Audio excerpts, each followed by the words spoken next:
Ya, bentar.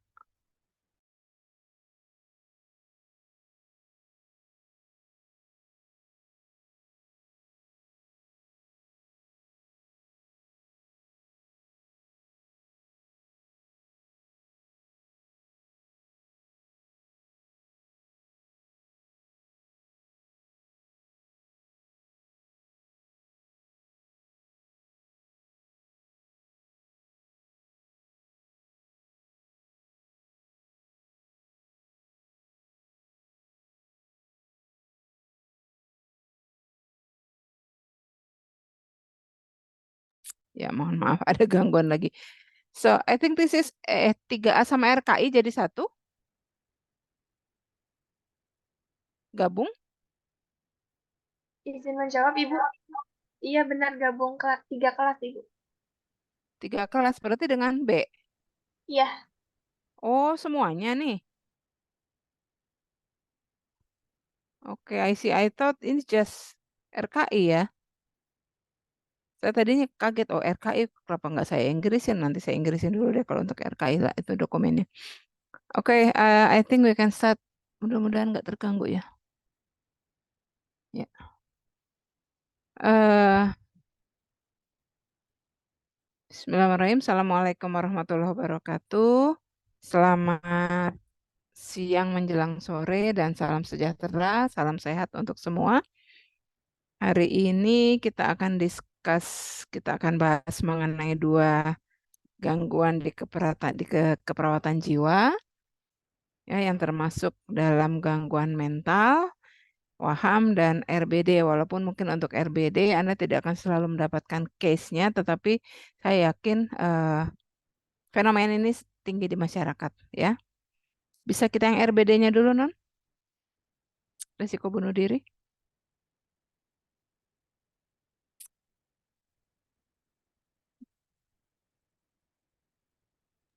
apakah sudah terlihat, Ibu? Belum. Anda stop share dulu.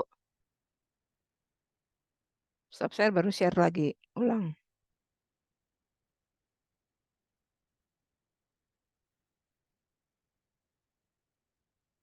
Oke, ya. Thank you.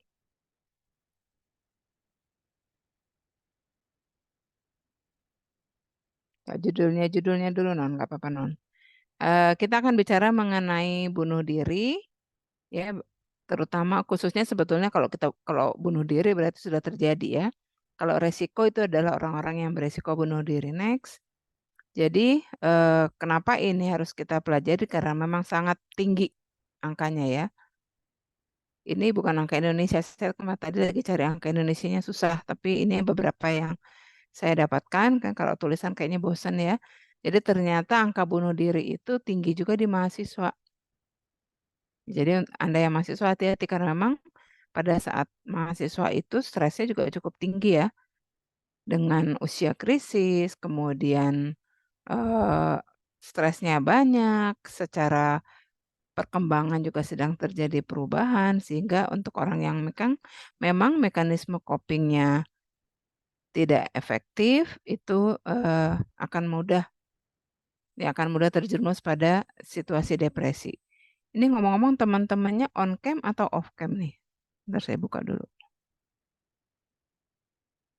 Kok ada yang cuma kursi aja nih nggak ada orangnya? Adela, Adela mana Adela? Kok cuma kursi aja nih?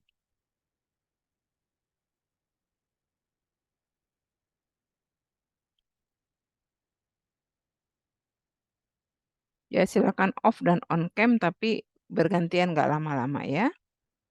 Oke, I will continue. Bentar.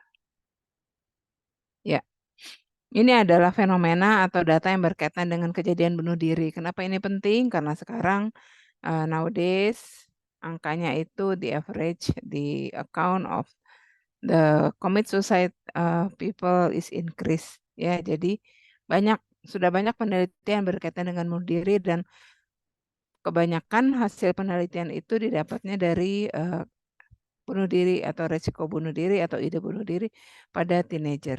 Lanjut.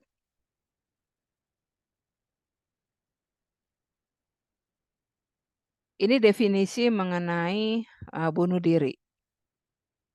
Ya, jadi prinsipnya yang namanya bunuh diri itu adalah menyakiti diri sendiri, merusak diri sendiri, mencederai diri sendiri, yang mengakibatkan ujung-ujungnya adalah kematian.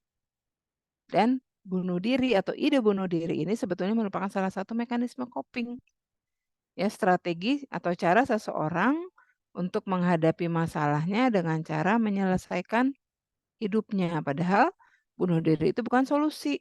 Ya, please remember that bunuh diri, commit suicide is not a solution. Karena setelah seseorang bunuh diri, masalahnya tidak akan selesai. Malah mungkin bertambah untuk orang-orang yang ditinggalkan oleh orang tersebut. Ya, lanjut. Kadang-kadang bunuh diri juga sebagai cara balas dendam. Ya, untuk menyakiti orang lain, terutama menyakiti orang-orang yang dekat dengannya, keluarga, suami atau istri, itu bisa ya. Lanjut. Yang namanya ide bunuh diri itu adalah pikiran, keinginan dan seterusnya. Ini kalau ide ini masih di kepala. Ya masih di kepala kayaknya wah nggak kuat nih. Udah muncul nih kayaknya enak nih kalau udah meninggal kayaknya selesai udah nggak ngeliat dunia lagi, udah nggak ngeliat masalah lagi gitu. Itu kan kata orang yang mau bunuh diri. Tapi kata kita yang kata ya Tuhan kali ya, Allah, apakah iya bahwa hidup kehidupan atau dunia sesudah kematian itu memang akan melupakan segala-galanya, kita kan nggak pernah tahu. Sekali lagi yang nggak ada orang yang sudah sukses meninggal kembali ke dunia ini untuk cerita sebetulnya apa yang terjadi di sana. Ya kalau ada mungkin kita udah siap-siap dari sekarang udah tahu. Lanjut. Jadi ide bunuh diri itu adalah keinginan, ya, pikiran. Nah, berdasarkan tahapannya itu diawali dengan adanya ide bunuh diri. Tentunya sebelum adanya ide bunuh diri ini ada masalah kesehatan jiwa. Biasanya ini adalah stres berat, ansietas berat, atau depresi. Ya, atau kalau tidak karena depresi, mungkin ada gangguan jiwa, halusinasi kah, waham kah, dan seterusnya, yang memang isinya itu adalah tentang menyakiti diri sendiri. Sesudah ada ide, kemudian diteruskan dengan ancaman adanya bunuh diri. Ini baru mikir, belum bunyi. Belum ada orang yang tahu, baru di kepalanya sendiri. And after that, someone will say something about commit suicide. Ya mungkin dengan isyarat yang tidak dipahami oleh semua orang, tapi orang-orang tertentu bisa ngelihatnya. Yang seperti apa ancaman bunuh diri. Bukan ngancem, saya mau bunuh diri loh, nggak gitu ya. Itu bukan ancaman bunuh diri gitu ya. Ancaman bunuh diri adalah mengeluarkan kata-kata bahwa dia memang sudah tidak ingin lama lagi hidup di dunia ini karena masalah dan seterusnya dan seterusnya. Kayaknya enak nih ya kalau kalau kita mati aja ya katanya. Oh, kayak aku bunuh diri kali udah selesai nih masalahnya misalnya. Kalau udah bunuh diri kali baru aman ini dan seterusnya. Ah, gue mau lupain segalanya udah dengan bunuh diri kali. Ya hanya dengan omongan biasa tanpa ada eh maksud saya kalau di situ kata-katanya ancaman bukan seperti kalau kita mengancam tidak, tapi ini merupakan kata-kata secara lisan bahwa memang ada ide atau ada niat untuk bunuh diri. Nah, kalau isyarat bunuh diri itu udah lebih kenceng daripada sekedar ancaman. Sudah melakukan beberapa aktivitas yang menuju ke arah sana. Ya mau nyiapin alatnya kah, nyiapin cairannya kah, tidak mau makan berhari-hari kah, ya, atau mulai nyiapin obatnya banyak-banyak dan seterusnya. Nah, kalau itu sudah juga tidak bisa diatasi atau tidak ada yang membantu orang ini, akan terjadi yang namanya suicide attempts atau commit suicide. Jadi dilakukan usaha bunuh diri tadi, ya. Udah ngumpulin alat, ngumpulin obat, ngumpulin nyiapin dan seterusnya dilakukan. Nah, tinggal apakah percobaan bunuh diri akan berhasil mengantar yang bersangkutan sampai ke akhirat atau gagal. Artinya dia selamat. Selamat tentunya dengan beberapa kerusakan fisik, belum kerusakan mental. Ya, udah bunuh diri nggak berhasil, tentunya itu masalah psikologi sendiri. Belum lagi otak sempat tidak mendapatkan oksigen selama beberapa lama misalnya. Itu sudah terjadi kerusakan otak, akan terjadi perubahan pada kondisi fisik. Ya, kemudian kalau udah perubahan kondisi fisik pasti akan bermasalah seterusnya dan seterusnya. Apalagi kalau lebih dari 20-30 menit kekurangan oksigen, 5 menit aja udah rusak otak, apalagi sampai 20-30 menit. Pasti efeknya akan sangat buruk ya. Jadi diawali dengan ada stresor dulu, kemudian muncul ide, sampai akhirnya dilakukan suicidal atau suicide attempts atau commit suicide. Lanjut, apa nih?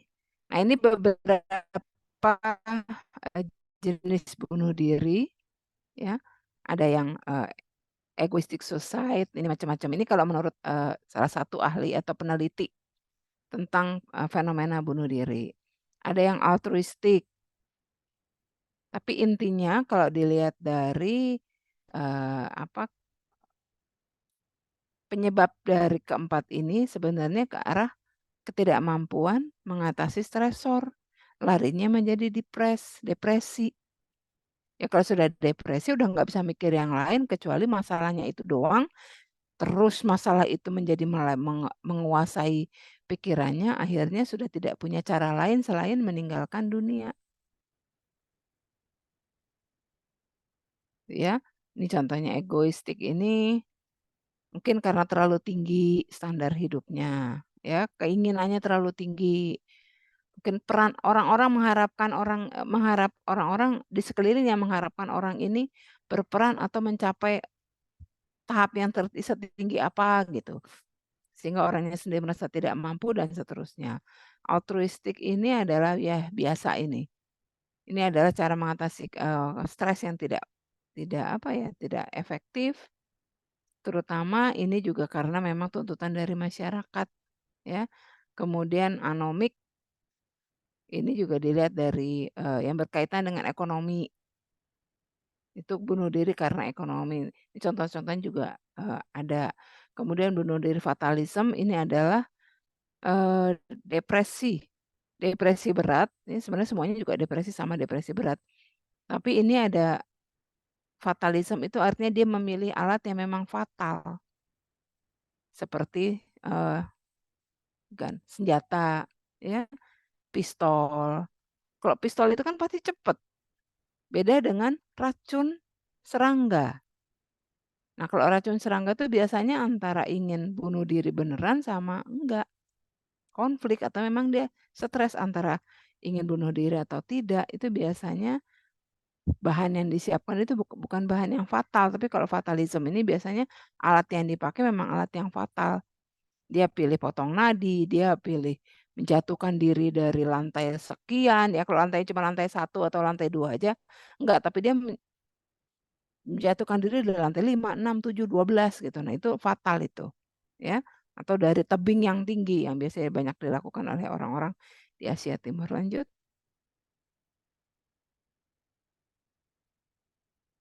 Nah ini, menurut Pak Yusuf, sekarang sudah profesor beliau ya, Prof. Yusuf yang dari Unair menyatakan bahwa psikodinamika atau kondisi perubahan dalam diri seseorang yang terjadi ketika akan melakukan bunuh diri, ini adalah seperti ini, ya. Jadi mulai dari ada ide, baru mikir doang, ide ini diwujudkan menjadi niat, ya, diniatin betul, sampai direncanakan, kemudian gagasannya itu dijabarkan, berarti aku harus nyiapin ini, berarti harus nyiapin ini, dan seterusnya. Udah bikin planning, berarti hari ini saya akan milih hari X di mana orang sepi, saya akan milih tempatnya di sini karena itu nggak ada orang yang tahu dan seterusnya. Itu penjabaran gagasan. Kemudian nanti akan keluar tadi ancaman, udah mulai keluar kata-katanya, ya udah mulai kelihatan sikapnya berubah. Orang akan melihat orang yang akan bunuh diri itu biasanya sikapnya berubah. Yang tadinya mungkin dia model orangnya, rame menjadi pendiam atau sebaliknya yang tadinya orang biasanya dia biar banyak ngomong gitu. Karena dia berusaha menarik perhatian, sebetulnya bunuh diri itu kan adalah cry for help. Orang itu sebenarnya minta pertolongan tapi dia tidak mampu mengatakan, "Tolong saya." Jadi dia mengatakannya dengan cara seperti ini, ya. Niatnya itu niat antara hidup atau mati. Ini saya mau kalau hidup saya akan gini-gini atau mendingan saya mati aja gitu, itu baru niat. Ya, kemudian tadi penjabaran gagasan dia sudah mulai nyusun bagaimana bunuh diri itu bisa sukses dilaksanakan, dia siapin semuanya. Kemudian dia melakukan tadi ancaman-ancaman tadi sebetulnya itu ujungnya sebelum dia memutuskan saya akan lakukan ini atau tidak, ya. Ini, psikodinamika bunuh diri yang disampaikan oleh, Prof. Yusuf. Lanjut. Nah, ini ada beberapa faktor resiko, risk factors. Ya, ini hampir sama. Nah, ini bahasa Indonesianya. Jadi orang yang pernah mencoba, yang pernah melihat, menjadi saksi, atau, eee, nyoba korban, lihat saksi.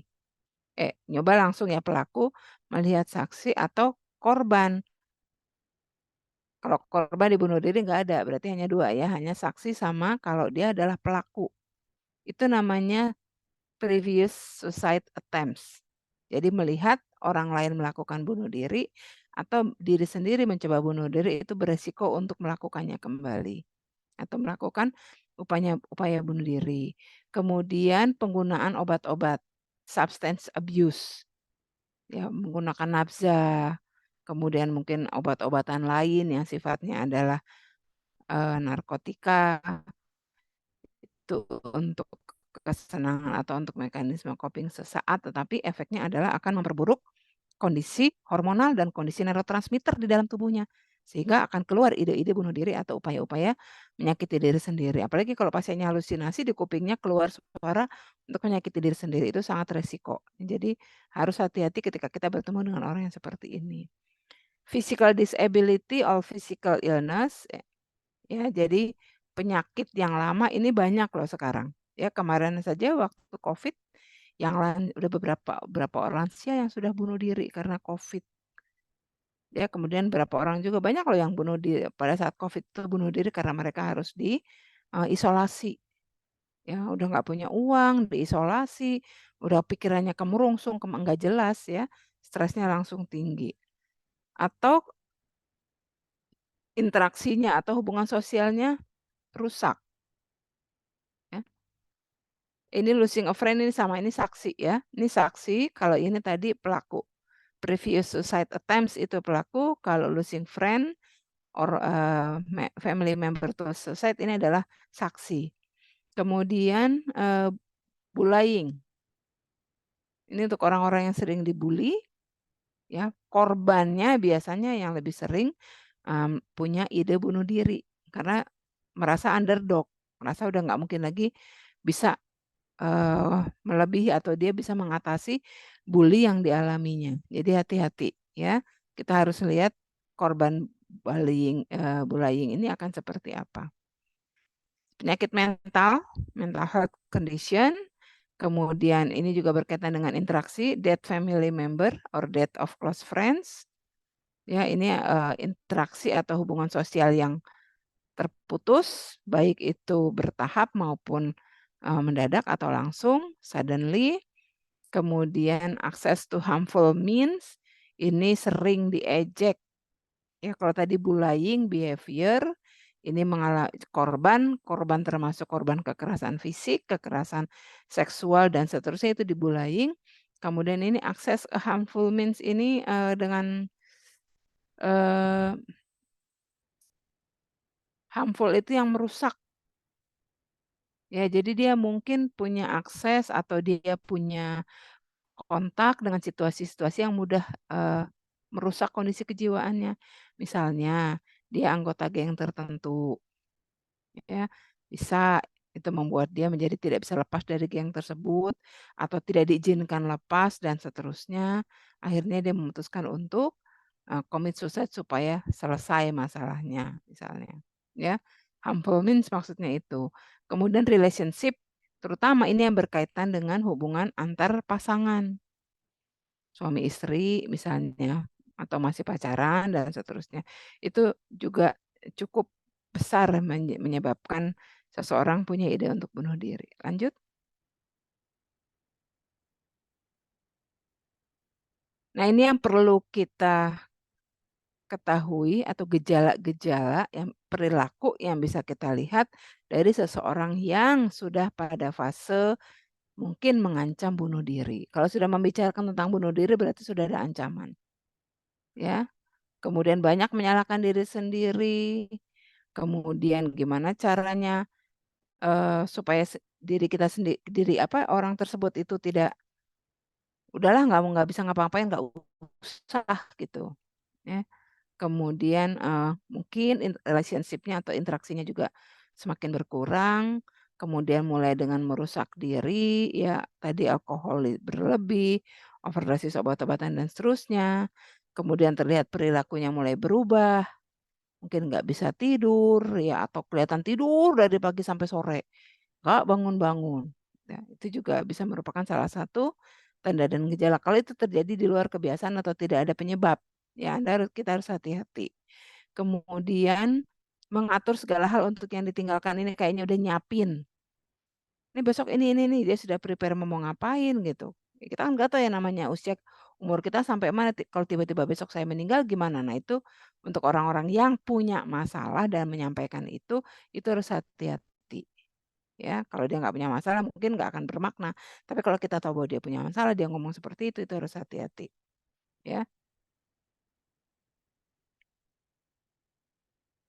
Kemudian, mengucapkan perpisahan, ya ini bisa ini, WA-in banyak orang juga bisa. Ya kemudian nulis pesan, nulis surat juga bisa. Kemudian men me mem mem memperlihatkan perilaku yang baik, yang menyenangkan semua orang gitu, padahal dia biasanya nggak seperti itu. Ya itu biasanya tanda-tanda bahwa orang tersebut merencanakan sesuatu. Lanjut, terutama merencanakan untuk mengakhiri hidupnya. Oke, next. Ini sama ya. Beberapa tanda itu tadi yang lebih jelas, Anda bisa baca di sini lanjut.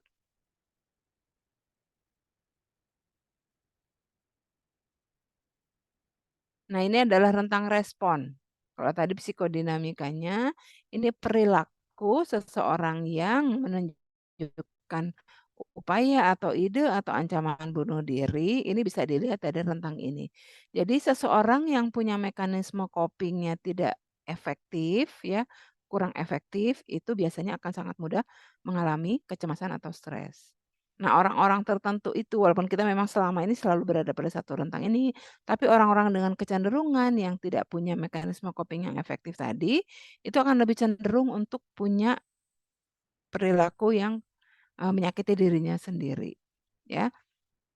Nah, pada kondisi yang, adaptif nih sebelah kiri yang peningkatan diri itu adalah kondisi adaptif. Jadi ketika kita mendapatkan stresor, kita akan selalu melakukan sesuatu yang gunanya atau, tujuan utamanya adalah meningkatkan diri sendiri, meningkatkan kemampuan diri sendiri.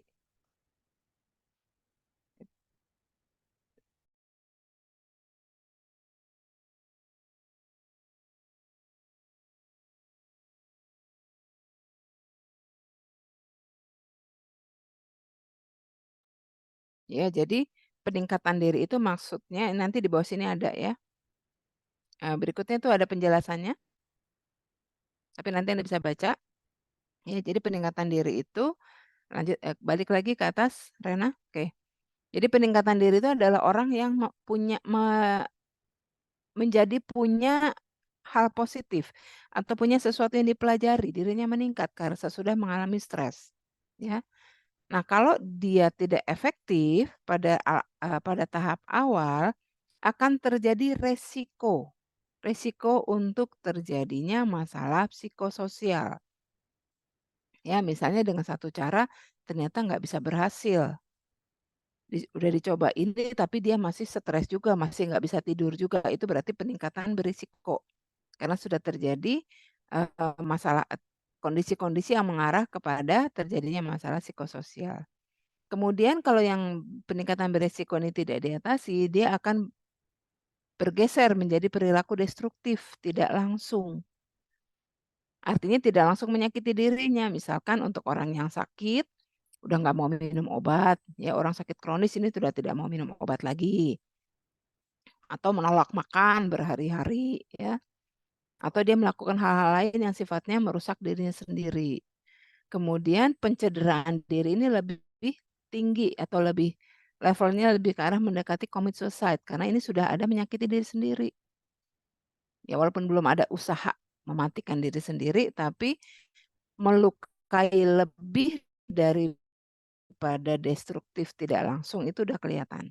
Kalau tadi mungkin hanya sekedar tidak mau minum obat, kalau yang ini bukan mungkin infusnya dilepas, dicabut gitu ya. Kemudian nanti dia berusaha melakukan hal-hal yang memang mempercepat proses kematiannya tadi. Nggak mau makan, minum sama sekali dan seterusnya, kamarnya dikunci supaya semua orang nggak tahu. Nah itu sudah ke arah pencederaan diri dan akan berakhir dengan upaya untuk bunuh diri. Lanjut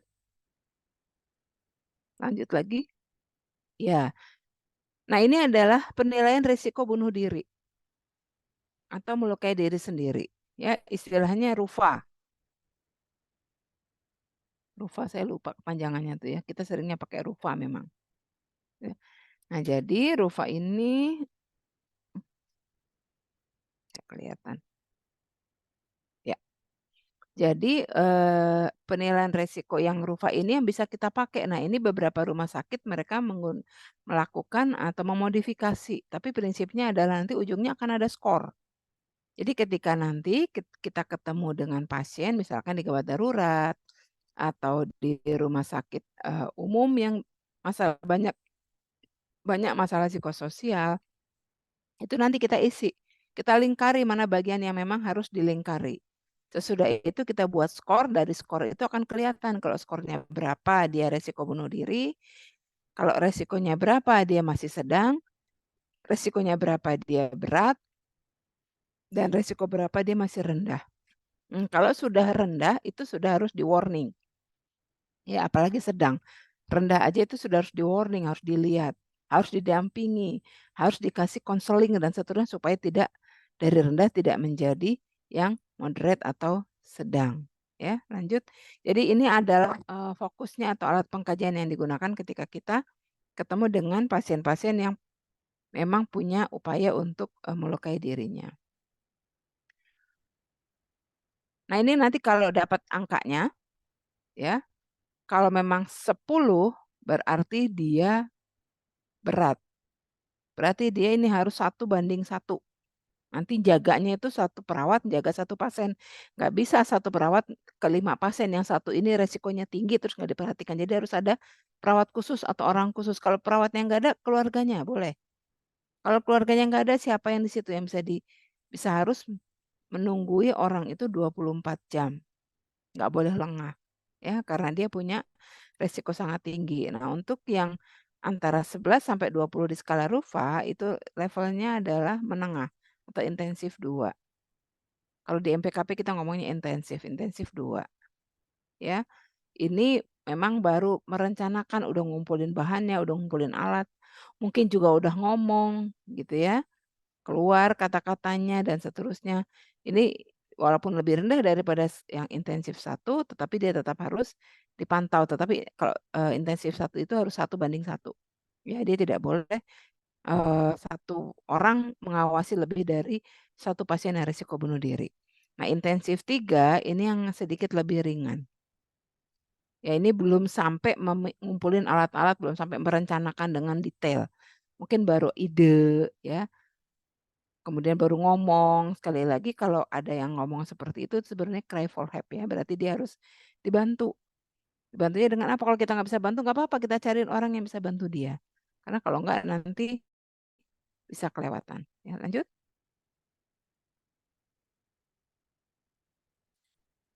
Ini untuk diri sendiri. Ini sebenarnya mekanisme coping ya. How can I help myself cope with suicidal feeling?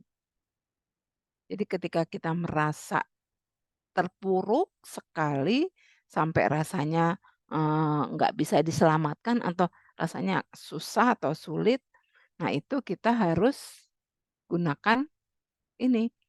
Kalau secara fisik nggak bisa, ya, kemarin juga pernah saya sampaikan, kalau saat itu kita nggak bisa mikir, tapi kita punya masalah, tapi kita nggak bisa mikir, artinya kita sudah ansietasnya sedang ke berat. Anda masing-masing harus paham alarm itu di dalam diri Anda sendiri. Itu adalah warning sign, ya. Warning sign ketika kita sudah tidak bisa mikir solusinya, kita sudah tidak bisa memutuskan sesuatu, sementara masalah sudah di depan kita. Itu artinya kondisi kita itu sedang, cemas, sedang ke berat. Nah, kalau nggak ada yang bantu ini bisa masuk ke berat menjadi depresi. Sehingga kalau kita pada situasi seperti itu saran saya adalah Anda makan permen coklat. Kalau nggak coklatnya, permen rasa coklat, es krim rasa coklat, apapun. Ya karena di coklat itu akan mengaktifkan, endorfin, manis, kemudian rasa coklat itu kan beda ya, ada rasanya dia, ada rasa, ada bau yang berbeda gitu. Nah itu biasanya secara fisik dulu kita tangani supaya nanti endorfinnya keluar, kalau endorfinnya keluar kita bahagia, sehingga ide-ide untuk melakukan pencederaan diri itu menjadi hilang. Ya, itu ke pasien juga Anda boleh gitu, coklat hangat, itu lebih nyaman, lebih bagus daripada coklat dingin, tapi walaupun begitu sama-sama coklat, itu akan lebih memudahkan, ya. Kemudian bagaimana kita melakukan intervensi krisis, itu ada di sebelah kiri yang kuning. Kita bisa nggak, ya, bina trust sama orang tersebut. Kemudian kita habis bina trust, kalau mereka sudah trust, kita sudah enak bicaranya dengan orang tersebut, kita bisa assessment ya, tanyakan langsung. Nah, pada saat menanyakan ini perlu diingat, kita tidak boleh lebih banyak bicara daripada pasien. Ya, jadi di sela-sela bertanya itu kita juga melakukan, menjadi pendengar yang baik untuk pasien bisa express feeling di sela-sela pengkajian tadi, gitu ya. Kemudian penyebabnya apa, sampaikan, perlihatkan bahwa mereka aman bersama kita, nggak akan terjadi apapun. Gitu ya. Kemudian kalau memang memungkinkan cari bantuan profesional, biasanya kalau udah masalah ini adalah psikolog ya kita nggak akan kasih ke psikiater karena psikiater ngasih obat, tapi kalau ke psikolog kan enggak. Kemudian jaga diri. Lanjut? Ya, saya rasa, itu konsep mengenai bunuh diri. Ya, sekali lagi untuk asuhan keperawatannya, diagnosanya apa dan seterusnya, Anda bisa mendapatkannya di buku. Buku MPKP ada, buku ajar keperawatan jiwa ada ya. Kalau di modul ada tapi tidak terlalu banyak bahasanya. Anda bisa nyari modul, kejiwaan yang bunuh diri yang PPSDM ada, ya sangat banyak. Nah kalau di situ itu udah langsung askep, tujuannya apa, data fokusnya apa, masalahnya apa, intervensinya apa. Nah ada di situ silakan nanti Anda, cari itu untuk persiapan Anda ke rumah sakit. In case Anda ketemu dengan pasien yang, pernah melakukan atau pernah mencoba usaha bunuh diri. Oke sampai sini ada yang ingin ditanyakan? Izin Bu, apakah saya boleh bertanya? Boleh silakan. Iya Bu, sebelumnya saya Hertinayu dari kelas 3 Mhm, LKI. Izin tanya, oke. mungkin ini Mmm, cenderung ke saya cerita aja ya Bu.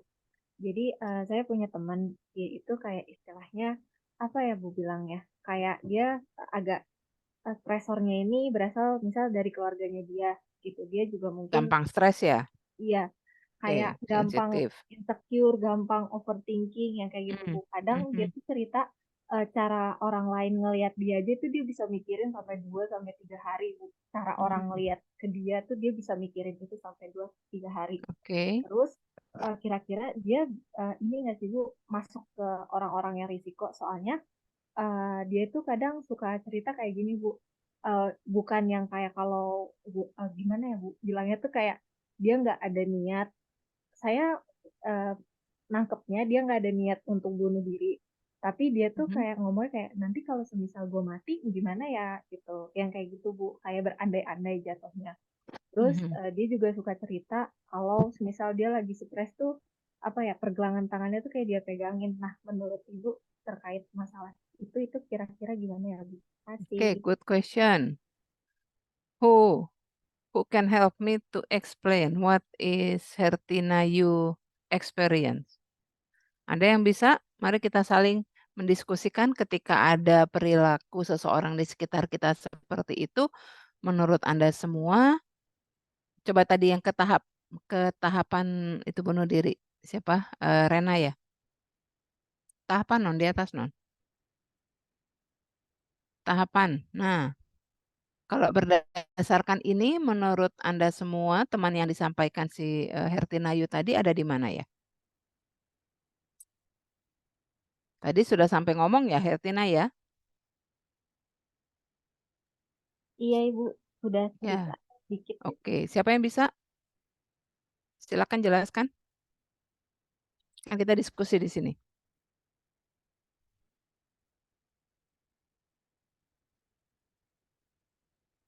Siapa yang bisa menganalisis menurut Anda?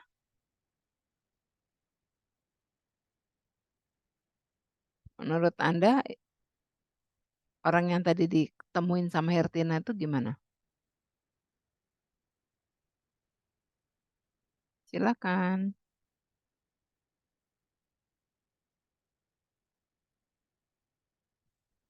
Siapa yang tahu? Atau perlu diulang kisahnya tadi? Ayo silakan. Kita sama-sama saling mendiskusikan untuk tahu sebenarnya pemahaman Anda semua tentang materi yang kita diskusikan hari ini seperti apa. Izin masuk Ibu. Silakan Salwa. Ya Ibu mungkin izin menjelaskan menurut saya ya Bu. Kalau yang Yes. dari diceritakan Hertinayo kan tadi saya sempat nge-highlight kalau temennya beliau ini sempat bilang kalau gimana ya kalau gue nggak ada gitu ya Bu. Nah Hmm. kalau menurut saya sampai memiliki angan-angan kalau gue udah nggak ada berarti kan sebelumnya memang dia sudah memiliki ide ya. Karena bisa sampai terbayang eh, kalau misalkan dia nggak ada. Jadi kalau untuk menurut saya dia ini termasuk ke dalam resiko bunuh diri Bu karena kan tadi kan di awal Ibu sempat menjelaskan ya kalau untuk tahapan ini diawali dengan stresor baru muncul ide. Mhm. Makanya dipikirkan bunuh diri. Sedangkan yang temannya Hertinayu ini sama gitu karena dia tuh sudah sampai di tahap bilang kalau gue nggak ada gimana ya. Berarti kan menurut saya pribadi sebelumnya itu dia udah ada berpikiran gitu, udah ada ide yang Ya. mendorong dia untuk untuk membayangkan hal-hal tersebut, Bu. Berarti dia udah di tahap mana ini? Ide atau udah di ancaman atau udah isyarat? Tadi kan sempat mention juga ya Hertinayu kalau lagi kepikiran tuh megang tangannya ya. Cuman kan saya belum terlalu tahu ya Bu, megang tangannya ini apakah menyayat atau gimana ya Bu. Jadi kalau menurut saya baru mendapat kesimpulan dari cerita tadi itu sampai di ancaman bunuh diri Bu. Kalau menurut saya pribadi. Oke, good. Salwa, ada lagi? Ada yang ingin menyampaikan pendapat? Apakah semua setuju dengan disampaikan Salwa? Apakah yang data yang disampaikan Hertinayu tadi sesuai dengan karakteristik di tahapan tersebut? Siapa yang bisa menjelaskan? Atau harus saya tunjuk?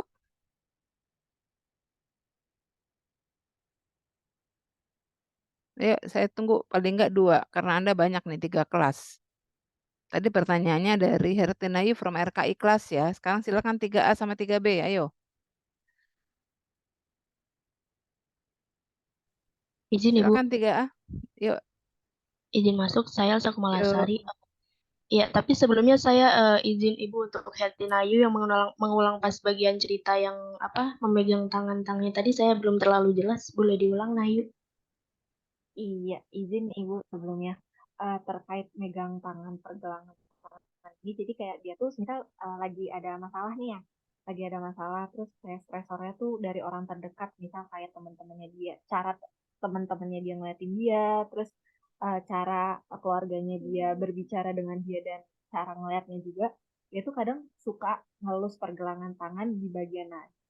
Nah, kadang suka dipegangin kencang, kadang kayak cuma dielus doang gitu loh, kayak sambil bengong, kurang lebih kayak gitu. Jadi kayak Hmm. dipegangin apa tempat nadinya itu. Iya, baik. Sebelumnya izin menjawab, Ibu. Menurut Coba. saya, atas penjelasan dari cerita Hertinayu tadi, menurut saya itu sudah diisyarat bunuh diri. Karena dia udah tahu, apa ya, udah seolah-olah benar-benar udah tahu apa yang mau dilakuin gitu. Dengan tadi kan kuncinya itu ada di apa, dengan memegang pergelangan tangan. Nah, kalau misalnya di tahap ancaman itu, tadi yang saya tangkap dari penjelasan Ibu itu baru hanya berupa kalimat-kalimat saja, kayak tadi yang dijelaskan oleh Salwa tadi. Tapi kalau menurut saya yang Hiltinayu jelaskan ini sudah disyarat bunuh diri, Ibu. Mungkin cukup, Ibu. Terima kasih. Oke, 3B. Terima kasih Elsa. 3B. Wakil 3B mana? Gak ada 3B.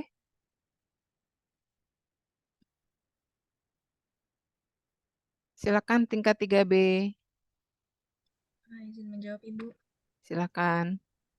Ya Bu, kalau menurut Hmm. saya itu masuknya masih di ancaman bunuh diri. Soalnya kan dia bilang ke Hertinayu ya, kalau nggak salah bilangnya ke Hertinayu melalui apa kata-katanya tentang keinginannya, kayak kalau misalnya gue bunuh diri gimana? Kalau misalnya gue mati gimana ya? Terus kan dia ngomongnya ke teman dekat Bu. Jadi dia masuknya ancaman bunuh diri karena melalui kata-kata sama karena dia bilangnya sama orang terdekat kayak gitu Bu. Ya, masih di 2. Masih di ancaman ya, Atika. Baik, ini namanya proses analisis ya. Dan memang ketika kita berhadapan dengan orang yang mempunyai perilaku seperti ini, itu nggak akan kelihatan batasannya. Ya karena bisa saja perilakunya itu macam-macam. Yang jelas ada kalimat atau secara lisan disampaikan berkaitan dengan kematian. If only gitu kan, kalau saya besok, kalau saya nggak ada gimana ya gitu. Itu berarti sudah ada ancaman karena sudah ada lisan. Tapi yang namanya isyarat itu adalah planning. Ya, planning termasuk gesturnya. Kalau tadi megang apa itu namanya tadi, megang pergelangan tangan atau pergelangan nadi tadi, kalau dia tidak pakai kata-kata tiba-tiba dia megang tangan, terpikir nggak bahwa dia akan melakukan commit suicide misalnya?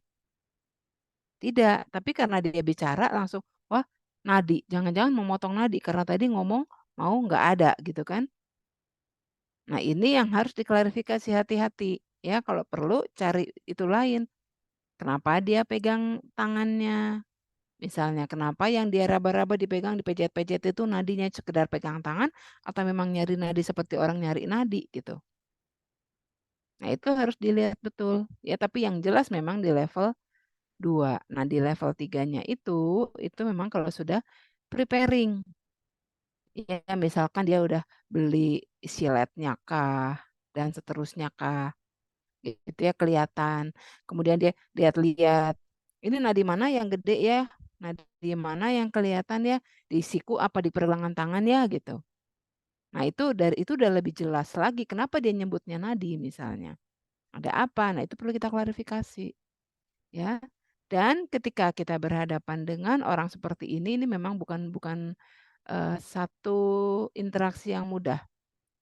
Karena nomor satu adalah kita harus mendapatkan kepercayaan dari orang ini. Sehingga kalau dia nyaman dengan kita, dia percaya dengan kita, apapun yang dia rasakan bisa disampaikan ke kita. Tapi ketika dia merasa bahwa kita ancaman, kita bukan orang yang tepat untuk diajak bicara, dia tidak akan pernah menyampaikan apapun. Ya karena memang orang yang punya resiko atau yang punya rencana untuk commit suicide ini adalah orang yang tidak aman. Orang yang merasa dirinya tidak aman, makanya dia mencari keamanan dari orang-orang tertentu. Kalau keamanan itu tidak ada, dia akan mulai dengan cry for help tadi, ya. Dan Anda bisa melihat dari metode bunuh dirinya. Metodenya yang letal atau bukan. Letal itu artinya dengan sekali tindakan itu sudah langsung orangnya meninggal. Itu letal. Misalnya pakai senapan, ya. Kemudian tadi pakai pisau, terus yang digorok itu adalah leher. Kalau tangan masih jauh. Ya, tapi kalau leher kan nadi besar adanya di leher misalnya. kemudian pakai pistol, kemudian melompat dari posisi yang tinggi. Ya, karena diperkirakan kalau posisinya segini ini sekali ke bawah kena, apalagi lompatnya di bebatuan itu udah jelas. Dia pasti mencari kondisi-kondisi yang memang lebih cepat prosesnya. Nah, itu adalah kondisi-kondisi yang sangat sangat harus diperhatikan ya. Berarti orang ini memang niat benar gitu. Niat benar untuk menghabisi nyawanya. Tapi kalau metode yang dia lakukan itu adalah dengan minum obat ya, minum cairan serangga. Kemudian misalnya memotong nadi, tapi nadi yang dipotong itu nadi yang di pergelangan tangan atau yang jauh dari jantung. Itu biasanya tidak pernah niat untuk mematikan dirinya sendiri. Kalaupun terjadi biasanya apes itu, karena nggak ketahuan. Ya. Jadi orang-orang Anda harus lihat kalau yang dia pilih letal, itu berarti memang dia niat benar. Tapi kalau yang dia pilih bukan termasuk yang letal, itu biasanya itu adalah cara dia minta tolong orang lain. Tapi dia tidak bisa minta tolong ngomong langsung gitu. Makanya dia dengan tindakannya itu dia berharap orang lain akan memperhatikan dia. Yang banyak milih letal itu biasanya laki-laki memang. Karena laki-laki tidak punya banyak feeling. Kalau perempuan tuh mikir ada keluarga kali, ada ini, ntar sakit apa enggak, ntar ini apa enggak, pikirannya banyak. Kalau laki-laki kan simple. Jadi memang laki-laki lebih sedikit percobaan bunuh dirinya, tapi tingkat keberhasilannya tinggi. Kalau perempuan banyak banget yang bilang mau bunuh diri, tapi semuanya ngambilnya yang levelnya non letal. Itu emang ciri khas, ya. Nah, ini harus menjadi perhatian kita semua. Nah, kalau sudah terjadi seperti itu, Nayu, menurut saya harus di-warning. Kalau perlu, Anda kontak orang. Kalau memang Anda bisa, Anda atasi ya dengan cara edukasi dan seterusnya. Tapi kalau tidak bisa, saran saya itu harus ke konseling. Keluarga belum tentu dia mampu. Ke orang yang mampu, ke ahlinya. Ya, konselor. Bisa perawat jiwa yang sudah SP seperti Bu Endang misalnya. Kalau itu teman di rumah dan seterusnya, atau dicari di situ di puskesmas atau di rumah sakit dekat rumah situ ada nggak memang perawat-perawat atau psikolog yang bisa menghandle. Nanti biasanya kalau perawat atau psikolognya tidak bisa menghandle dia akan direfer ke SPKJ ya, psikiater. Itu biasanya seperti itu. Dan hati-hati dengan yang sudah pernah mencoba bunuh diri atau dengan anak-anak usia 5 sampai 7. 5 sampai 7 tahun atau maksimal 10 tahun lah. Kalau dia pernah menyaksikan, pernah melihat mau di TV kah, apalagi kalau lihat langsung dengan mata kepala sih di TV. Di TV itu kan sekunder ya, di foto itu sekunder tapi itu bisa mempengaruhi apalagi kalau dilihat langsung. Itu bisa mengakibatkan dia punya pola pikir bahwa penyelesaian masalah adalah dengan cara itu gitu. Ya, kalau Anda beberapa kali saya baca anak umur sekian bunuh diri karena nggak dapat pensil warna baru, karena orang tuanya nggak punya uang untuk dia bisa trip ke Jogja misalnya, nggak punya uang untuk beli tas baru, beli sepatu baru gitu aja sudah bikin anak ini berusaha untuk bunuh diri. Nah, menurut saya itu sangat berbahaya ya, karena di usia-usia awal itu berarti dia ngelihat. Nggak mungkin dia tidak lihat kalau dia melakukan hal tersebut. Itu pasti dia ngelihat. Baik langsung ataupun tidak langsung. Jadi hati-hati dengan tontonan-tontonan yang ada di TV. Ya, apalagi kalau sampai memperlihatkan gambar secara jelas. Sangat berbahaya untuk anak-anak di bawah 10 tahun. Oke, itu saja. Siapa tadi? Nayu? Atau ada lagi yang memberikan masukan atau yang ada yang ingin klarifikasi? Silakan sebelum kita beranjak ke Waham. Izin nih Bu, saya Hati Nayu cukup Bu mengenai pembahasan tadi. Terima kasih banyak Bu. Oke, sama-sama ya.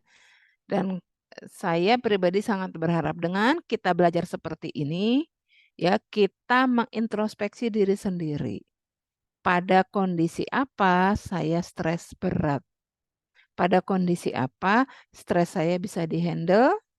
dengan saya sendiri atau dengan bantuan orang lain, dan pada kondisi apa stres saya itu ringan, sehingga saya belajar mekanisme coping baru. Nah, karena seperti saya sebutkan tadi, ternyata dari beberapa penelitian yang saya baca, sebagian besar penelitian itu fokusnya adalah pada teenager, remaja sampai usia di bawah 20 tahun. Anda ini kan masih 18-19 kali ya? Apa udah ada yang di atas 20? Nggak ada kan? Nah, ini masih usia-usia yang rawan. Apalagi ketemu dengan sesuatu yang nggak bisa diselesaikan. Jadi, please, you have to know exactly your body, your coping mechanism, your alarm, ya, your warning sign when your body is not atau not coping with the problem. Ketika kita udah nggak sanggup, kita harus tahu alarm, oh berarti ini saya nggak sanggup. Saya harus cari siapa, mau cari teman, mau cari dosen, mau cari orang tua, mau cari sahabat dan seterusnya. Tapi harus ada. Karena dengan sendiri aja masalah itu tidak akan bisa terpecahkan. Gitu ya. Itu saja. Dan kalau Anda melihat di sekeliling Anda ada yang seperti itu, langsung diintervensi. Kalau Anda bisa intervensi, kalau tidak laporkan ke orang yang memang menurut Anda mampu untuk membantu orang tersebut. Ya. Ini salah satu tugas kita sebagai orang kesehatan. Oke, kalau cukup tidak ada pertanyaan. Masih ada yang ingin ditanyakan? Izin bertanya, Bu. Silakan Hilda. Ya, baik Ibu. Sebelumnya izin bertanya. Saya sebenarnya cuma penasaran aja sih, Bu. Kan kalau misalkan orang yang punya resiko untuk bunuh diri ini kan akibat dari depresi ya, Bu. Nah, kenapa sih orang yang depresi itu sering banget gitu nyembunyiin dirinya ke orang-orang sekitarnya. Jadi dia tuh kalau di orang sekitar terlihat kayak bahagia-bahagia aja gitu. Tapi di satu sisi tuh ternyata dia punya apa ya? Punya Salah. harapan buat meninggal gitu, Bu. Itu kenapa bisa terjadi seperti itu, Bu? Mungkin Oke, itu, Bu. Terima kasih. baik. Jadi kenapa bisa bertolak belakang? Perilakunya gitu ya. Dia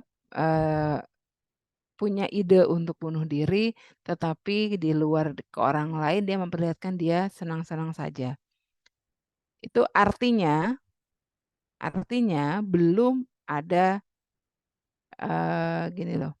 Kalau secara teori ketika orang itu punya ide bunuh diri, tidak ada ide bunuh diri itu tidak didahului oleh stresor. Pasti ada stresor, itu harus Anda yakini dulu, konsep ini harus Anda pegang dulu. Ketika ada orang yang menyampaikan secara lisan dia ingin meninggalkan dunia, itu berarti ada stresor. Nah, masalahnya apakah stresor ini dia berusaha represi, sama sekali nggak dipeduliin, atau memang dia nyelam ke dalam stresor tersebut, dia menghadapi, nggak sanggup kelihatan dia stres. Nah, yang disampaikan oleh Hilda tadi ini adalah orang yang repress terhadap stresor tadi. Jadi ketika dia gembira, dia tidak sedang mengingat stresor itu.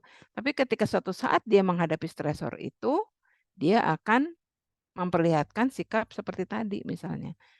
Punya ide untuk bunuh diri gitu. Nah, ini berarti orang ini hati-hati. Orang ini adalah cenderung yang punya dualisme, atau kalau Anda pernah dengar ini adalah bipolar. Ya. Atau kalau kami sebutnya manik depresif. Kalau dokter nyebutnya bipolar atau manik depresif. Kalau di keperawatan biasanya seringnya disebut dengan mania dan depresi. Pada suatu saat dia akan depresi, sampai tadi mungkin punya ide bunuh diri, tapi suatu saat dia akan bahagia-bahagia aja, kelihatan bahkan ceria. Ya, saya kasih contoh yang memang kelihatan di umum itu kan Marsyanda ya. Bukan Marsyanda yang di kelas ini ya. Marsyanda yang artis ya. Mudah-mudahan Marsyanda di sini nggak ngikut Marsyanda artis ya. Nah, Marsyanda yang artis Anda lihat kan? Bagaimana perilaku dia itu adalah perilaku bipolar. Khas banget bipolar. Sehingga kelihatan ke orangnya itu ketika dia sedang maniaknya, sedang show off segala macam. Tapi ketika dia depresi kan gak ada orang yang tahu di rumahnya. Mungkin hanya ibunya aja yang tahu bagaimana dia perilakunya ketika depresi. Bahkan dia sampai nggak ngeh dia berada di mana itu kan yang hilang di Amerika itu kan karena dia sedang mania. Udah nggak tahu siapa dirinya dia. Atau bahkan mungkin saat itu dia sedang depresi, nggak ada orang yang dia kenal saat dia sedang depresi, dia masuk kemana-mana gitu ya. Nah itu hati-hati. Biasanya orang yang seperti itu adalah orang yang represi, menekan. So please, if you had a problem, don't try to forget it. Jangan mencoba dilupakan, karena dilupakan itu artinya repress. Kalau oppress dia akan masuk ke alam bawah sadar. Suatu saat terbuka, itu akan keluar. Sehingga akan keluar bentuk depresinya, tapi di lain pihak dia akan, itu kan nggak, aku nggak mau ngapain, aku harus senang-senang, ya itu. Itu yang nanti akan menjadi awal-awal dari bipolar tadi. Ya kira-kira seperti itu Hilda ya. Jadi jangan-jangan memang sudah terjadi sesuatu terhadap kondisi psikologis orang tersebut. Gitu Iya, Hilda? Bu. Terima kasih banyak ya Bu atas penjelasannya, telah dimengerti. Oke, ada lagi? Cukup? Oke, I think the next slide. No, PowerPoint. Paham? Izin Ibu sebelumnya, Silakan. eh, nanti jam 4 kita ada mata kuliah KGD Ibu. Apakah bisa selesai sebelum jam 4? Ya, kita usahakan ya. Baik, terima kasih Ibu. Yuk, lanjut. Tolong ingatkan saya ya, kalau nanti sudah jam 4 kurang seperempat ya, kita bisa akhiri. Oke. Nah, ini tidak akan banyak ya, tapi prinsipnya ketika kita bicara seseorang dengan waham ini adalah keyakinan, belief. Bukan seperti pasien halusinasi yang ada suara dan seterusnya. Ini keyakinan dia. Sehingga orang-orang waham ini akan terlihat seperti orang normal. Next slide. Ya, jadi orang waham ini akan terlihat seperti orang yang normal. Karena yang salah di orang ini adalah keyakinannya. Yakin seyakin-yakinnya dengan apa yang diyakini gitu ya. Misalkan dia meyakini dirinya dia adalah famili dari kerajaan. Dia yakin banget. Walaupun secara fisik tidak sama tapi keyakinan gitu. Enggak, kebetulan aja saya lagi di sini. Besok kalau saya pulang kan enggak gitu. Jadi ketika kita bertemu dengan orang yang waham, ini tidak akan ketemu dengan orang yang bicaranya tidak nyambung seperti pasien halusinasi. Ya, tidak nyambungnya pada pasien waham ini adalah karena keyakinannya yang tidak bisa digoyahkan. Itu adalah kunci pada pasien waham. Keyakinan yang tidak bisa digoyahkan tentang sesuatu yang tidak realistis. Jadi keyakinan yang tidak realistis dan tidak bisa digoyahkan itu adalah pasien waham. Perilakunya bisa seperti orang normal, bajunya rapi dan seterusnya. Hanya bicaranya yang tidak bisa sesuai dengan keadaan, bicaranya tidak membumi misalnya. Ya. Menurut Rollin, waham adalah kepercayaan yang salah terhadap objek dan tidak konsisten dengan latar belakang intelektual dan budaya. Nah, pada orang-orang waham ini tidak selalu dia disertai dengan halusinasi. Jadi tidak selalu orang halusinasi pasti akan jadi waham dan tidak selalu orang waham akan mengalami halusinasi. Karena ini adalah sesuatu yang berbeda. Lanjut. Next slide. Ya, menurut Sigmund Freud, mekanisme coping yang tidak efektif dan biasanya ini terjadi pada orang-orang yang sering menggunakan mekanisme coping proyeksi, deny, dan reaksi formasi. Deny, menolak. Denial, tidak menyangkal, tidak mau. Proyeksi ini nyalain orang. Ya. Siapa orang yang kalau stres sukanya nyalain orang, berarti itu adalah mekanisme copingnya proyeksi. Nanti kalau dia tidak bisa mengatasi ini, lama-lama dia akan jatuh pada kondisi waham. Kalau tidak ada yang membantu dia untuk menemukan mekanisme coping baru. Ya. Kemudian kalau menurut Cameron, waham itu terjadi akibat situasi lingkungan. Sebenarnya sama juga iri hati, cemburu, curiga, dan seterusnya. Ini juga mengakibatkan orang jadi punya keyakinan yang berlebihan terhadap sesuatu. Lanjut. Ini beberapa gejala waham, tapi yang paling kelihatan itu nanti sesuai dengan jenis-jenisnya. Sekali lagi, waham itu adalah keyakinan. Kalau keyakinan itu berarti kita bicara kognitif, bicara isi pikir. Kalau halusinasi itu persepsi. Kalau RPK itu emosi. Ya, jadi beda-beda fokus atau beda-beda core problem dari gangguan-gangguan ini. Lanjut. Nah, orang yang waham ini berada pada respon maladaptif. Mungkin dia sekali-sekali ke respon yang adaptif, tapi sangat jarang. Dia akan lebih sering berada di respon maladaptif. Nah, orang yang gangguan waham ini biasanya sulit berespon terhadap emosi. Kalaupun berespon tidak sesuai, ya stimulus emosinya sedikit, tapi dia responnya tinggi banget gitu. Ya berlebihan, over, gitu ya. Misalnya yang kemarin banyak itu adalah banyak pembunuhan hanya karena tersinggung, hanya karena 1, 2, 3, hanya karena dihina misalnya, itu membuat dia membunuh. Itu kan sebetulnya tidak sesuai responnya, ya. Kemudian perilakunya juga kacau. Kacau ini bukan seperti orang halusinasi yang bajunya lapis-lapis ya, tapi dia itu tadi, mungkin dia akan berusaha menggunakan pakaian seperti raja karena dia merasa bagian dari raja. Dia akan cari itu, dia akan kumpulkan barang-barang yang berkaitan dengan keyakinannya tersebut. Dan pada saat-saat tertentu memang ya mungkin karena dia tahu respon lingkungan terhadap dia seperti itu, dia cenderung tidak mau berinteraksi dengan orang yang menurut dia tidak paham dia, makanya dia akan lebih mengisolasi diri.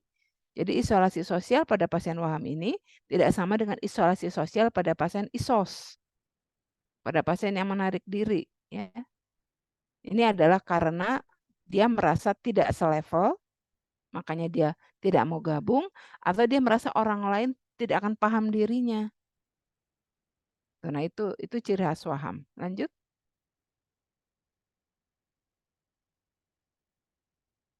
Ini jenis-jenis waham. Itu yang tadi saya sampaikan, gejala-gejala pada pasien waham ini sesuai dengan jenis wahamnya. Yang paling banyak adalah waham kejar. Istilahnya persecution, ya. Kejar ini adalah orang itu merasa dikejar-kejar. Jadi kalau bukan merasa, sorry, dia yakin dirinya dikejar-kejar. Kalau orang halusinasi dikejar-kejar itu dia mendengar, dia melihat. Tapi kalau waham, dia yakin banget ada orang yang ingin menyakiti dirinya, ya. Dia yakin banget ada orang yang ingin meracuni dirinya, ada orang yang ingin menabrak dirinya dan seterusnya. Yakin, bukan dengar. Ya, jadi tolong bedakan halusinasi yang isinya menyakiti atau disakiti dengan waham kejar. Waham itu keyakinan, tidak ada stimulus apapun, tapi dia selalu mengatakan, ada, kedengaran enggak? Enggak, tapi saya yakin ada, saya tahu ada. Gitu. Nah itu waham. Kemudian yang kedua adalah erotomaniak. Erotomaniak ini dari kata-kata erotis ya. Dia biasanya berkaitan dengan mungkin cinta yang enggak kesampaian gitu. Itu paling banyak ya. Cinta yang enggak kesampaian, kemudian dia tidak bisa move on, ya, kemudian mekanisme copingnya sudah tidak baik, akhirnya dia menjadi waham terhadap orang yang tadi dicintainya tadi. Biasanya karena orang nggak kesampaian gitu loh. Mungkin dia suka sama seseorang, tapi orang itu nggak nggak ke dia gitu. Cuman dia punya perasaan aja sendiri. Lama-lama ya sepihak kan. Dan seterusnya orang udah tahu dan seterusnya mekanisme copingnya jelek. Akhirnya dia merasa bahwa dia tuh dia tuh pacar saya dulu, cuman saya kasih aja dia ke orang gitu. Saya kasihan sama suaminya yang sekarang misalnya.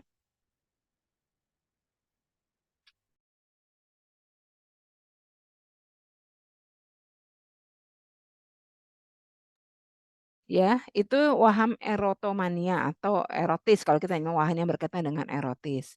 Kemudian grandios ini juga paling banyak ya, persecution sama grandios ini banyak.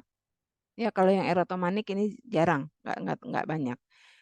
Grandios itu waham kebesaran. Kalau baju kebesaran enak, tapi kalau waham kebesaran ini orang yang merasa dirinya itu over dari dia. Misalnya dia turunan Nabi Muhammad atau saya nabi gitu ya. Saya Tuhan, saya presiden, saya keluarganya raja Arab misalnya. Saya yang menciptakan dunia. dan seterusnya. Itu waham grandios. Jadi over semuanya. Ya, nanti Anda akan lihat inti-inti dari waham ini sebenarnya apa. Lanjut. Cemburu, jealous. Coba dilihat. Sering terjadi pada laki-laki. Sedikit memang. Kemudian biasanya cemburu ini ujung-ujungnya bisa menyebabkan penyiksaan. Memang bisa menyebabkan pembunuhan dan seterusnya. Ini yang waham nih. Jadi kalau sampai misalnya Anda lihat ada kasus pembunuhan terhadap pasangannya atau lawan jenis ya, sampai dibunuh itu mungkin kalau dicek ke ujung-ujungnya jangan-jangan dia ada ini loh.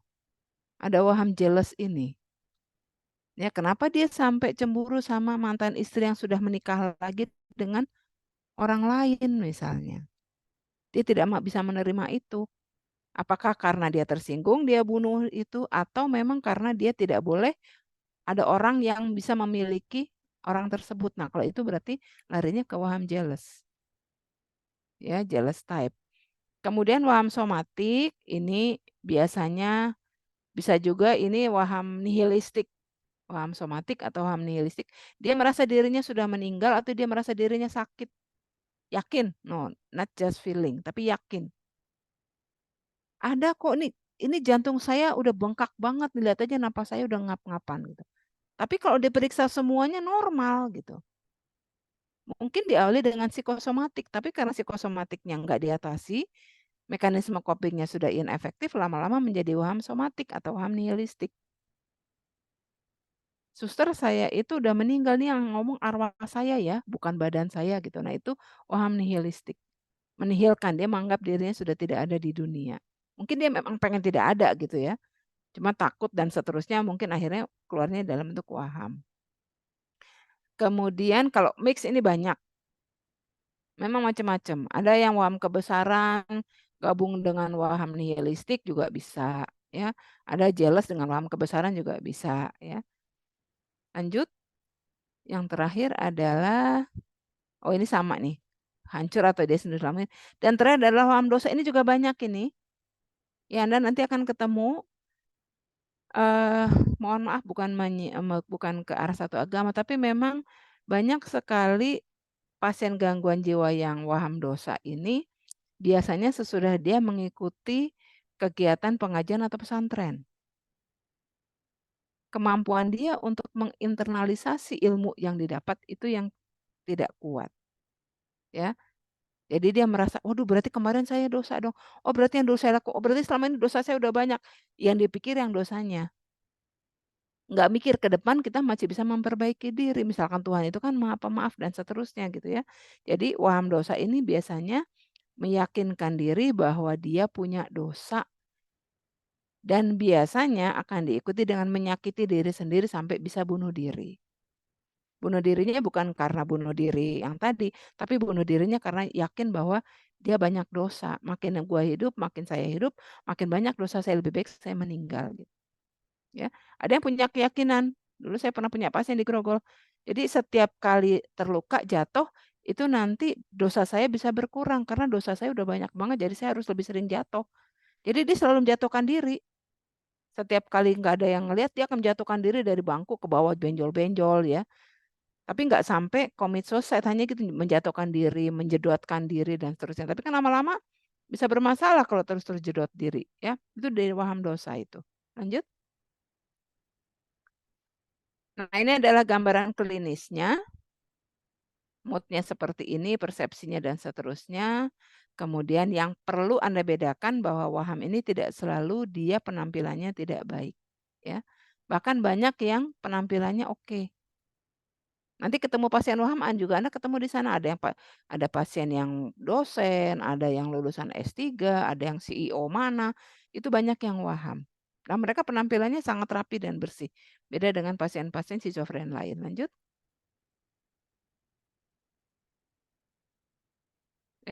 Lanjut bisa? Oke. Karena itu keyakinan, maka asalnya dari pikiran. Yang salah dari pasien waham itu adalah isi pikirnya. Ya, isi pikir, proses pikir itu yang salah dari pasien waham. Jadi memang terapinya akan lebih banyak terapi kognitif, tapi walaupun tidak selalu berhasil, tapi kadang-kadang atau bisa jadi sebagian kecil dari terapi kognitif yang kita lakukan itu bisa memperbaiki, walaupun tidak bisa sama sekali menghilangkan wahamnya. Ya, lanjut. Nah, penata laksanaan utama pada pasien waham ini adalah farmakoterapi, karena memang ketika pasien ini sudah waham, dia sudah punya kelainan atau sudah punya perubahan pada kondisi biologisnya. Oleh sebab itu, biasanya diberikan obat-obat tertentu yang akan mempengaruhi neurotransmitter atau hormonal di dalam tubuhnya. Ya, supaya kemampuan berpikirnya tadi tidak dikuasai oleh kemampuan berpikirnya tadi tidak dikuasai oleh neurotransmitter yang tadi ya.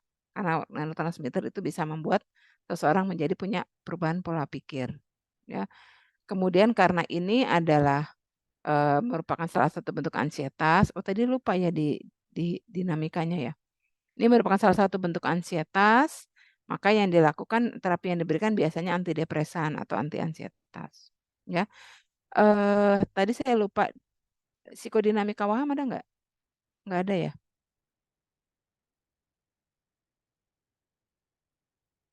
Tadinya ada psikodinamika pada RBD ya? Psikodinamika waham nggak ada ya? Oh nggak dimasukin di sini, mohon maaf. Tadi saya juga lagi sedang nyari. Jadi waham itu diawali dari harga diri rendah. Ya kalau kita lihat gejalanya ada nggak? Jadi waham itu diawali dengan orang yang merasa harga diri rendah, yang merasakan minder. Kemudian mekanisme copingnya tadi adalah proyeksi atau reaksi formasi atau denial.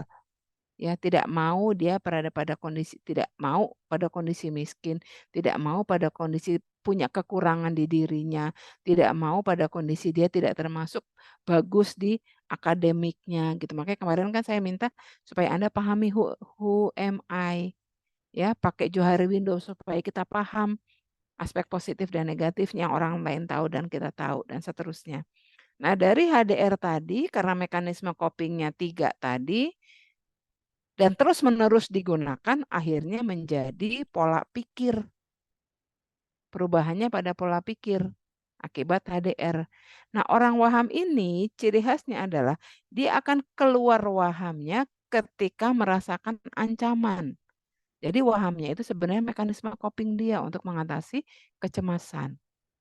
Misalnya ketika nanti Anda ketemu pasien, tadinya pasiennya ngobrol sama pasien lain biasa. Tapi begitu Anda masuk sebagai perawat ngajak ngomong, dia langsung ngomongnya wahamnya muncul. Berarti kita menjadi stresor untuk pasien ini. Ya, jangan-jangan pasien ini merasa bahwa ini perawat dia lebih pintar dari aku, berarti aku harus lebih pintar dari dia. Jadi dia ngomongnya langsung tinggi. Nah, itu artinya kita sebagai stresor dan kita dianggap memang lebih tinggi oleh dia. Biasanya orang waham itu akan muncul wahamnya ketika dia merasa terancam oleh orang yang dianggap atau situasi yang dianggap akan membuat dia menjadi down. Itu ciri khasnya, ya. Jadi ketika itu terjadi, menurut saya lebih baik Anda mundur dulu. Jangan banyak kontak dulu. Lakukan binatras dulu. Nanti kalau binatras sudah terjalin, itu ditandai dengan pasien itu ngomongnya udah enggak waham lagi dengan kita, berarti pasien itu sudah trust dengan kita. Ya tidak selalu maksudnya, kadang-kadang iya, tapi lebih sering tidak. Itu tandanya sudah binatras. Sehingga lanjut coba. Tindakan psikoterapi yang utama di sini ada iya ya, yang tadi. Ya. Tindakan utama yang pertama adalah harus binatras betul. Ya, jangan sampai kita menjadi stresor buat dia. Caranya adalah slide berikutnya. Bagaimana kita membina trust sekalian membantu orientasi realita? Kita tidak mendukung dan tidak membantah waham. Ini teori. Ya. Bentuk dari kita tidak mendukung dan membantah waham adalah kita tidak mengatakan tidak setuju. Senyum, ya saya paham yang Bapak sampaikan. Ya, tapi jangan dulu mengatakan saya tahu yang Bapak sampaikan itu benar tapi saya tidak percaya. Itu artinya kita tidak setuju. Nah, kalau kita tidak setuju kita akan terus dianggap sebagai stresor. Ya, lebih baik kita tidak banyak berbicara. Kalau nanti, "Suster percaya nggak?" Saya yakin itu yang dipikirkan oleh Bapak, ya. Kalau memang harus mengatakan, "Mohon maaf suster belum bisa berpikir seperti itu." Karena kata-kata tidak pada pasien waham itu bisa menjadi apa, pemicu ya, trigger untuk dia mengeluarkan mekanisme coping wahamnya. Kemudian seperti saya sampaikan tadi, pasien waham itu sebenarnya pasien yang kondisinya terancam, ya, sehingga bagaimana caranya supaya dia merasa nyaman dengan kehadiran kita. Ya, kemudian kebutuhan emosional yang tidak terpenuhi itu adalah harga diri pada pasien waham. Jadi bagaimana supaya dia mempunyai harga diri tinggi? Diakui kemampuannya, diakui kelebihannya dia apa, dianggap dia ada, itu adalah salah satu bentuk bagaimana memenuhi kebutuhan emosi pasien yang mengalami waham. Ingat, kita memperlakukan pasien waham seperti kita memperlakukan pasien HDR, tapi tidak sama persis intervensinya seperti pasien HDR, ya. Yang dia perlukan adalah penghargaan. Jadi kita berikan penghargaan tapi tolong tidak yang over. Penghargaan yang wajar. Kalau memang dia melakukan hal baik, oh bagus, kasih jempol 2 misalnya. Tapi kalau memang dia tidak, mohon maaf, kayaknya sekarang belum ya, suster belum bisa ngasih jempol nih, harus begini dulu supaya bisa dapat jempol gitu. Nah, kira-kira seperti itu. Kemudian dengarkan tanpa memberikan dukungan dan menyangkal sampai pasien berhenti. Nah, masalahnya adalah di sini, ya, di nomor E ini. Pasien waham itu bisa berbicara berjam-jam tentang wahamnya. Jadi kita sebagai perawat harus punya cara yang terapeutik untuk bisa memutus pembicaraannya tersebut. Dengan cara apa? Kontrak di awal. Selalu kontrak di awal dengan pasien waham. Bapak, Ibu, saya punya waktu untuk diskusi atau untuk bicara dengan Bapak, Ibu 10 menit, kasih jam. Ya, kasih lihat jam. Harus lihat jam, jangan ngomong doang. Itu jamnya di situ atau kasih jam tangan ini jamnya di sini. 10 menit ya. Nanti kalau sebelum 10 menit kita ingat, "Mohon maaf ya, tadi kan kita janji 10, ini sudah 9 menit, 1 menit lagi waktu kita." Ya, dan terus, kita harus terus konsisten dengan sikap itu. Supaya nanti membuat dia tahu bagaimana, kapan harus berhenti bicara dan seterusnya. Ya. Itu prinsip-prinsip interaksi dengan pasien waham. Lanjut. Di atas ke atas tadi, ke atas dulu. Ya. Nah, ini kemampuan positif nih kan ya sama ya dengan pasien yang HDR, kemudian melakukan aktivitas sesuai kemampuan. Obat yang diminum ini lebih ke antidepresan dan seterusnya. Kemudian orientasi realita tadi sudah, ini sudah. Oke, lanjut. Lanjut lagi. Ya. Nah, bagaimana kita melibatkan keluarga? Karena keluarga akan menjadi caregiver-nya pasien ketika dia di rumah. Dan keluarga juga bisa menjadi stresor pasien untuk dia kembali lagi ke rumah sakit. Ya, biasanya pasien waham yang waham doang, selama dia tidak membahayakan diri sendiri dan orang lain, itu tidak akan dibawa ke rumah sakit. Tapi kalau wahamnya sampai membahayakan diri atau membahayakan orang lain, itulah yang biasanya dibawa ke rumah sakit. Itu kalau murni waham. Tapi ada pasien waham yang juga kecampuran dengan halusinasi. Nah, biasanya obatnya juga obat halusinasi akan dapat. Ya, jadi nanti tolong Anda lihat pasien Anda itu murni waham atau memang antara halusinasi dan waham. Yang harus dilakukan adalah keluarga ini harus bisa menjadi caregiver. Caranya bagaimana? Dia bisa menjadi mitra diskusi. Dia bisa mengingatkan pasien tentang obat misalnya. Dia bisa menyiapkan lingkungan yang tepat untuk pasien misalnya. Nah, itu adalah support system yang diharapkan dari keluarga. Orang yang bisa diajak bicara, orang yang bisa menyiapkan lingkungan yang terapeutik untuk pasien, dan orang yang bisa mengingatkan dia untuk selalu obat, misalnya ke Yankes. Kalau perlu melapor ketika tahu tanda-tanda kondisi ini harus dibawa ke rumah sakit kapan atau tidak harus di rumah sakit kapan, itu diajarkan ke keluarganya. Karena mereka adalah orang terdekat, ya. Rumah sakit itu bukan panti, jadi dia pasti 14 hari dia sudah harus kembali lagi ke rumah. Lanjut. Ada lagi? Ya. ini adalah orang yang sudah mengalami waham, kira-kira seperti ini kemungkinan dia akan bisa pulih. Kalau normal kembali seperti awal nol, tidak mungkin.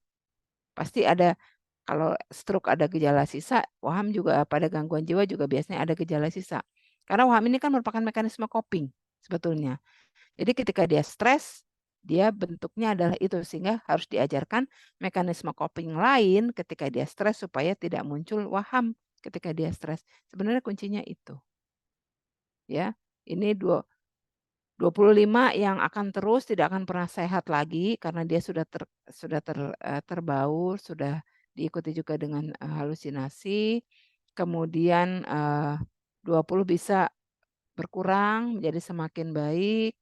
Kemudian ini juga bisa tidak mengalami perubahan, jadi gejalanya masih tetap. Hanya 20%, 50% pulih kalau terus, ya.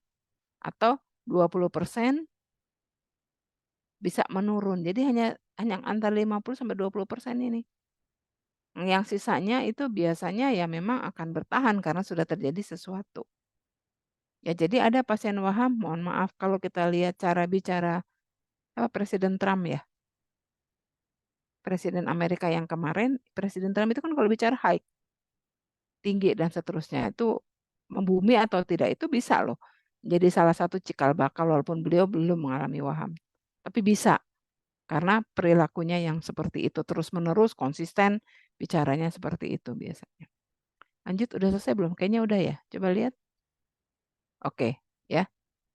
Jadi itu sedikit kenapa saya waham terakhir, karena waham tidak terlalu banyak konsep, tetapi kalau RBD tadi konsep utamanya cukup banyak. Jadi saya sangat berharap sesudah ini Anda semua untuk kesiapan nanti praktik itu harus mencari asuhan keperawatannya. Walaupun untuk RBD tidak akan selalu ketemu, tapi untuk waham Anda pasti akan ketemu. Jadi untuk RBD itu nanti silakan dikumpulkan saja, maksudnya disiapin askepnya dimasukkan ke dalam G Drive, ya. Tidak usah satu orang satu, tapi saya ingin saat kelas ini punya askep tentang waham di G Drive kelas. Gitu ya. Nanti berharap askep itulah yang menjadi panduan Anda atau acuan Anda ketika nanti berinteraksi dengan pasien. Waham sama bunuh diri, askepnya tolong dimasukin di G Drive tugas ya. Siapa tadi si pennya? Si pen A, B dan RKI. Ya, Ibu. Untuk askepnya, izin bertanya, berarti askepnya askep waham doang ya, Bu? Ya, askep waham sama asuhan keperawatan kan beda. Kalau ini kan konsep yang tadi saya sampaikan. Nah, Anda nanti bikinnya askep. Askep itu ada 5 tahap tadi. Ada pengkajian, ada diagnosis, ada perencanaan, ada implementasi, ada evaluasi. Itu saja. Ya, bukan strategi komunikasi. Bukan SP maksud saya. Bukan SP. Ya, askepnya. Paham? Siapa Rena dan teman-teman? Rena, siapa lagi tadi? Ya, izin paham, Ibu. Oke. Berarti minimal satu kelas satu asuhan keperawatan ya, Bu? Iya, karena kan Anda G Drive-nya masing-masing kan? Berbeda kan? Bukan 3 kelas G Drive-nya satu kan? Iya, betul, Ibu. Iya, jadi di masing-masing G Drive kelas harus ada askep ini bunuh diri RBD sama askep waham. Yang kemarin askep loss grieving ya? Sama askep HDR itu harus ada.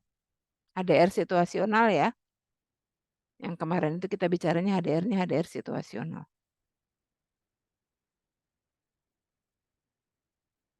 Oke, paham? Ini karena sudah waktunya nanti Anda nggak sempat istirahat sholat sebentar lagi. Gadar juga daring. Izin Ibu, iya daring. Seluruh kelas juga sama seperti ini?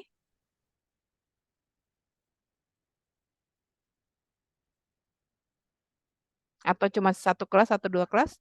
Atau sama, 3-3? Dipisah saja Ibu, RKI terlebih dahulu.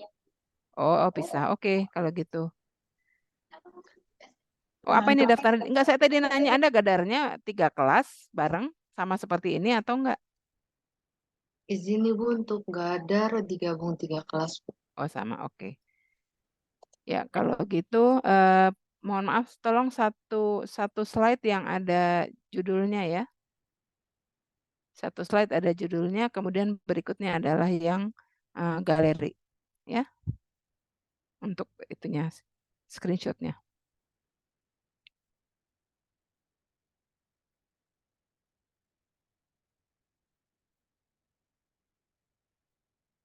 Ya. Sudah selesai semua ya Rena dan siapa tadi? Muti, Nisa? Iya, betul Ibu sudah selesai. Baik. Ya. Ibu, Kalau sudah, ya. izin konfirmasi untuk tugasnya itu berarti ada asuhan keperawatan HDR, berduka, waham, dan resiko bunuh diri. Diri. Ya. Ada 4 Ibu. Ya. Oh, berarti itu per kelas masing-masing 1. Dan DL-nya Iya. kapan? Langsung aja Anda masukkan ke dalam Google Drive. Karena itu nanti mau Anda pakai untuk pada saat kelahan. Ya. Karena Anda Baik, mau Ibu. praktek kan nanti kan? Kalau nggak nanti semester depan ya? Ini tidak. Ya, Semester depan ya? Oh iya ya, oke. Habis ini ada praktikum ya? Iya, betul Ibu. Oke, ya. Siapin aja semua ya, supaya lengkap. Baik Ibu, sudah cukup. Terima kasih Ibu. Sama-sama. Oke, kalau sudah, saya izin live ya, nanti Anda sempat istirahat. Terima kasih atas perhatiannya. Assalamualaikum warahmatullahi wabarakatuh. Mohon maaf kalau dari tadi banyak terlambatnya ya, banyak hal yang harus saya kerjakan juga hari ini. Salam sehat buat semua, selamat belajar, selamat sore, saya izin live ya. Ya Ibu, selamat sore. Terima kasih. Terima kasih banyak Ibu.